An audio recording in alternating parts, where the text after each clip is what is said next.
আমরা আবহাওয়ার একটি পূর্বাভাসে দেখছিলাম যে বিভিন্ন জেলায় বৃষ্টির সম্ভাবনা আরও রয়েছে। আমরা একটু সেই সম্পর্কেও জানবো আজকের পত্রপত্রিকার খবরের পর। তা নিয়ে একটু কথা বলে নিতে চাই এবং আবহাওয়ার খবর বিশেষ করে একটু নিয়ে নিতে চাই। আমাদের সাথে যুক্ত হবেন রাঙাবালি থেকে সহকর্মী কামরুল হাসান। তার কাছ থেকে আমরা একটু সেখানকার আবহাওয়ার খবর যদি সবার আগে জেনে নেই। কামরুল, শুভ সকাল। একটু জেনে নিতে চাই রাঙাবালিতে আবহাওয়ার পরিস্থিতি কেমন দেখছেন এবং পূর্বাভাসে কি বলা হয়েছে।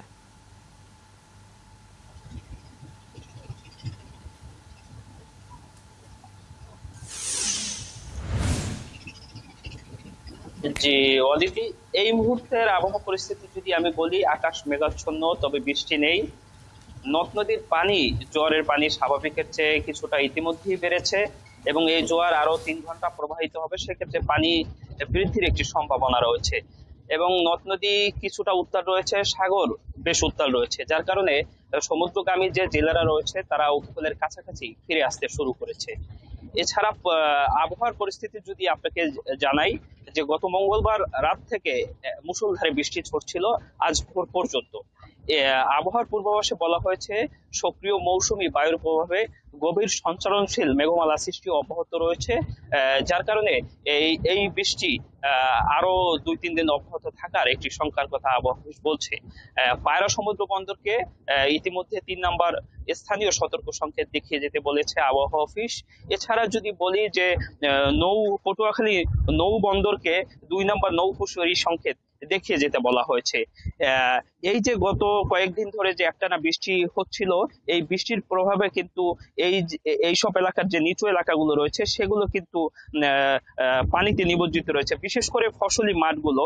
আমি যদি ফসলি মাঠের একটু তথ্য জানাই, কৃষি অফিসের সঙ্গে আমার কথা হয়েছে, তারা বলছেন যে প্রায় 3000 হেক্টর জমিতে কিন্তু এই মুহূর্তে আমন বীজতলা প্রস্তুত করা হয়েছিল, সেই আমন বীজতলার কিন্তু এই মুহূর্তে পানিতে নিমজ্জিত রয়েছে।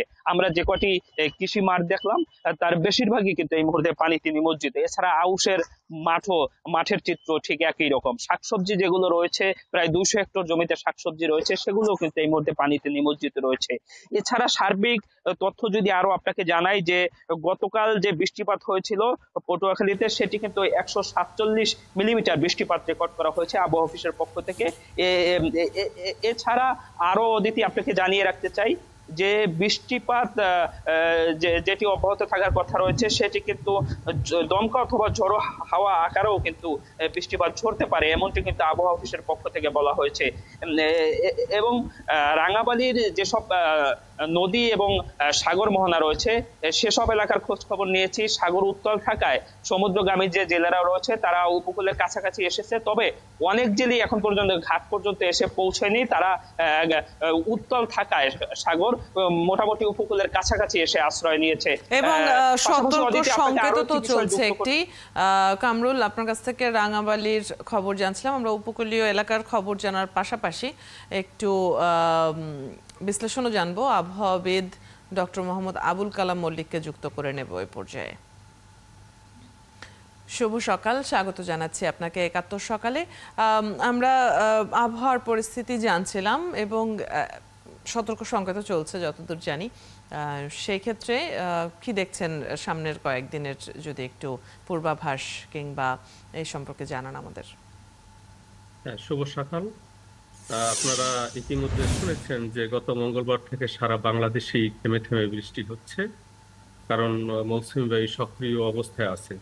মৌসুমী বায়ু যদি সক্রিয় অবস্থায় থাকে তাহলে দুটি ঘটনা ঘটে, যে বঙ্গোপসাগরে গভীর সঞ্চালনশীল মেঘমালা তৈরি হতে থাকে এবং অনবরত অস্থায়ীভাবে দমকা বাতাস এবং ঝোড়ো হাওয়া সহ উত্তর বঙ্গোপসাগরে বৃষ্টিপাত থাকে। এবং পাশাপাশি এই জলীয়বাষ্প সমৃদ্ধ বাতাস যখন বাংলাদেশের অভ্যন্তরে প্রবেশ করে, তখন বিশেষ করে উপকূলীয় বিভাগগুলো যেমন খুলনা, বরিশাল, চট্টগ্রাম এইসব অঞ্চলে ব্যাপক বৃষ্টিপাত সংঘটিত হয়।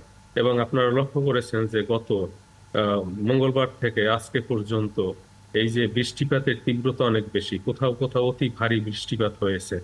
যেমন গত 24 আওয়ার্সের মধ্যে 276 মিলিমিটার বৃষ্টিপাত রেকর্ড করা হয়েছে নোয়াখালীতে। তাছাড়া হাতিয়া সন্দ্বীপ, কক্সবাজার, চট্টগ্রামে ভারী বৃষ্টিপাত হয়েছে।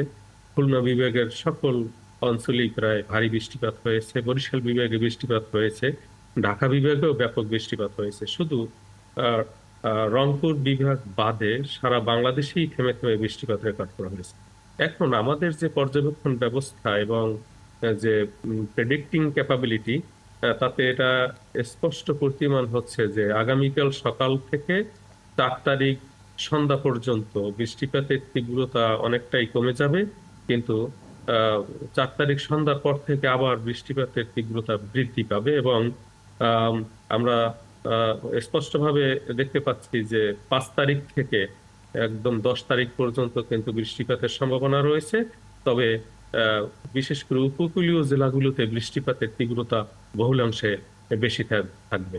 এবং এর সাথে আপনাদের একটি জিনিস বলতে চাই যে গতকাল আমাদের দীর্ঘমেয়াদী পূর্বাভাসের যে মিটিং ছিল, সেখানে আমরা বলেছি যে আগস্ট মাসে 1 থেকে 2টি লঘুচাপ তৈরি হতে পারে বে অফ বেঙ্গলে, এবং তার মধ্যে একটি নিম্নচাপে রূপ নেওয়ার সম্ভাবনা তৈরি হয়েছে। এবং আগস্ট মাসে কিন্তু গড়ে 420.4 মিলিমিটার বৃষ্টিপাত হয়ে থাকে, এবং গড়ে আগস্ট মাসে প্রায় 24 থেকে 25 দিন বৃষ্টিপাত হয়ে থাকে।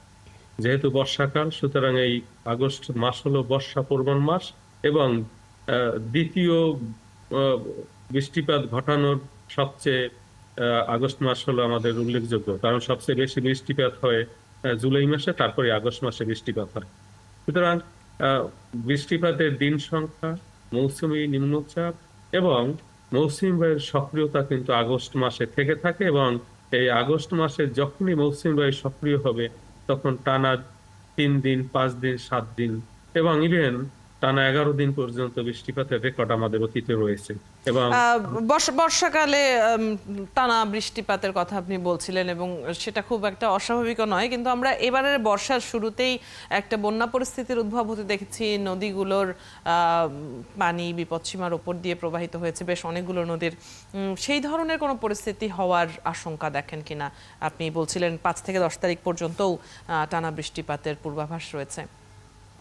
হ্যাঁ, আপনাকে ধন্যবাদ। দেখুন, বাংলাদেশের বন্যা পরিস্থিতির জন্য তো শুধু বাংলাদেশের স্থানীয় বৃষ্টিপাতই আপনার রেসপন্সিবল না, কারণ আমরা ভাটির দেশ, আমাদের ক্রমশ উত্তরের দিকে উচ্চতা বেশি। সেই কারণে আমাদের উজানে, বিশেষ করে সুরমা, কুশিয়ারা এবং ব্রহ্মপুত্র বেসিনে বা ক্যাচমেন্ট এরিয়ায় যদি বেশি বৃষ্টিপাত হয়, সেটি পাহাড়ি ঢল আকারে আমাদের দেশে চলে আসে। এবং আমাদের বাংলাদেশের অভ্যন্তরেও কিন্তু বৃষ্টিপাত বেশি হচ্ছে, এবং তিস্তা ক্যাচমেন্ট এরিয়ায় যদি বৃষ্টিপাত হয় তখনও বাংলাদেশে পাহাড়ি ঢলাকারে পানি নেমে আসে, এবং স্থানীয়ভাবে বৃষ্টিপাত এবং উজানের পানি নেমে আসার এই সম্মিলিত প্রয়াসে কিন্তু বাংলাদেশে অস্থায়ীভাবে জলাবদ্ধতা তৈরি হয়। তবে ফ্লাড ফোরকাস্টিং সেন্টার তারা অলরেডি বলেছে যে পানি কিছুটা বিপদসীমার উপর দিয়ে প্রবাহিত হচ্ছে, এবং পূর্বাভাস যেহেতু তারা দেয় তারা বলবে। তবে আমাদের ধারণা হলো, যেহেতু এই বৃষ্টিপাতের স্কেল একটু বড়, সেই কারণে অস্থায়ীভাবে জলাবদ্ধতা তৈরি হতে পারে দেশের উত্তর পূর্বাঞ্চলে। এবং আপনার একটা জিনিসে একটু সময় চেয়ে নিচ্ছি, যে আমাদের এই যে বৃষ্টিপাত হচ্ছে, এই বৃষ্টিপাতের ফলে কখনো কখনো কিন্তু বজ্রপাত সংঘটিত হয়, কারণ বজ্র মেঘ তৈরি হয়, এবং এই বজ্র মেঘ যদি তৈরি হয় এবং লাইটিনিং বা বিজলি যদি আকাশে চমকায়, তাহলে জনগণ যাতে বাড়তি সতর্কতা অবলম্বন করে। পাশাপাশি সাগরে গভীর সঞ্চালনশীল মেঘমালা তৈরি হওয়ার কারণে আমরা কিন্তু 3 নম্বর স্থানীয় সতর্কতা সংকেত দেখতে বলেছি, এবং অতি ভারী বৃষ্টিপাতের কারণে চট্টগ্রাম বিভাগের কোথাও কোথাও ভূমিধস হতে পারে বলে আমরা কিন্তু আমাদের ভারী বর্ষণ এবং ভূমিধসের কথা উল্লেখ সহ ভারী বর্ষণের সতর্কবার্তাও দিয়েছি। এ হলো মোটামুটি আমাদের আবহাওয়ার সর্বশেষ পরিস্থিতি।